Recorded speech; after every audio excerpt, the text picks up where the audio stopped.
My name is Amy Briggs. I'm from Lafargeville, New York. Been married for 22 years. We have two beautiful children. Michael is a great kid. He loves sports. He plays lacrosse. He's bright, top of his class. Daniel was an old soul. He had a soft side of him that was second to none for a kid his age. He wanted to help people.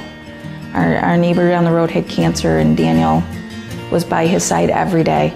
Daniel went over and sat and talked to him and held his hand. And after he died, Daniel went over and helped his wife. It wasn't like he was doing it out of obligation either. He did it because he truly wanted to do it. That's who he was. Daniel had really been bullied most of his school career. When he hit high school, it exploded. He didn't fit in with a lot of the crowds. He wasn't into sports. He was into hunting and trapping, which not a lot of kids his age are into. So he had a hard time finding kids who had common interests with him. So that made him a target a lot of the time. It started out with words. He was called just horrible names. It progressed to having trash thrown at him. He was punched in the stomach. He was made to lick a bus window. He was jumped from behind walking to the buses. He was ridiculed for the music he listened to. You name it. They looked for any little thing just to make his life miserable. When he was jumped walking to the bus, the boy told him the night before that he was going to do it. He said to him in a text, "Why? I know you don't like me. That's why I don't come near you. I don't have any interactions with you. I respect that. Why can't you respect me? What have I done to you?" His response was, "Because you're a pussy and you need your ass kicked." It makes no sense to me even today. One of the kids that Daniel had a lot of issues with had texted him. I saw the text myself. And it said, "Why don't you take one of your precious guns and do the world a favor, go kill yourself?" He texted that same kid and he said, "You won't have to worry about me anymore. I'm going to go home and kill myself." And the kid came back with, "Put up or shut up." That day, he told people in lunch, he had told people in his classroom, told a number of people on the bus that he was going to kill himself. Those were his words, "I'm going home and I'm going to kill myself."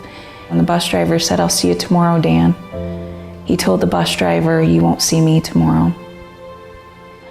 The one person he knew that would do something was the last person he texted and the last person he called, his hunting friend, Matt.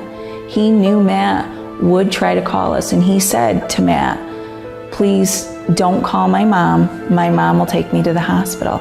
He was trying to keep Daniel on the phone, get his sister's attention. He was writing her notes and having her call their father, who's a friend of my husband's. And we missed the call. We missed the call. We came out of Michael's basketball game, and my husband Rob said, "I missed a call from Cal. I'll call him when I get home." Next thing happened, literally within a minute of saying that, so our other friend Wally calls.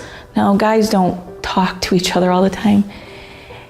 And Rob runs to the van and he said, "Daniel's talking suicide." I called my next door neighbor and I begged her to go over and check on him. And she walked in the door and she yelled, "Daniel." And she thought she heard him say something, and she shouted out, "We love you."